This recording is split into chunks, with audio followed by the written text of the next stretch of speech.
તો નમસ્કાર મિત્રો, ગુજરાતી અપડેટ યુટ્યુબ ચેનલમાં આપ સૌનું હાર્દિક સ્વાગત છે। તો મિત્રો, વાહન ચાલકો માટે અત્યારે સૌથી મોટા સમાચાર સામે આવી રહ્યા છે।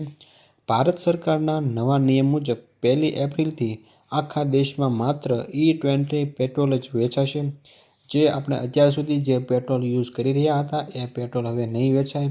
1 એપ્રિલથી માત્ર E20 પેટ્રોલ જ સમગ્ર પેટ્રોલ પંપ પર વેચવામાં આવશે।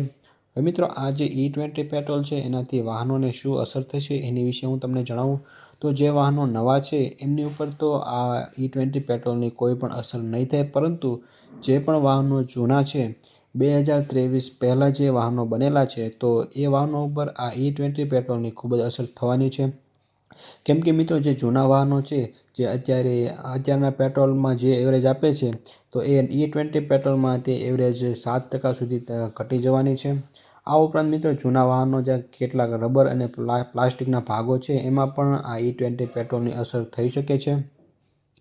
હવે મિત્રો, તમારા મનમાં એવો પ્રશ્ન થતો હશે કે આ E20 પેટ્રોલ એટલે કે શું? તો મિત્રો, E20 પેટ્રોલ એટલે કે જે પેટ્રોલ આવશે એમાં 20% ઇથેનોલ મિક્સ થઈને આવશે।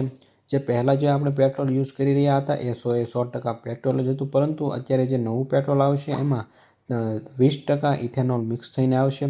હવે મિત્રો, આનાથી સરકારે ઘણા બધા ફાયદા ગણાવ્યા છે। કેમ કે મિત્રો, જે ઇથેનોલ છે તે શેરડી, મકાઈ અને અનાજમાંથી બનતું હોય છે, તો આના કારણે ખેડૂતોને પણ આમાં ફાયદો થવાનો છે। કેમ કે મિત્રો, ઇથેનોલ સમગ્ર દેશમાં જે આ પેટ્રોલ વેચાશે તો ઇથેનોલની માંગ પણ વધશે અને આના કારણે જે શેરડી, અનાજ, મકાઈ આવા બધા પાકો છે એનું પણ વાવેતર વધશે, જેના કારણે ખેડૂતોને પણ ખૂબ જ ફાયદો થવાનો છે।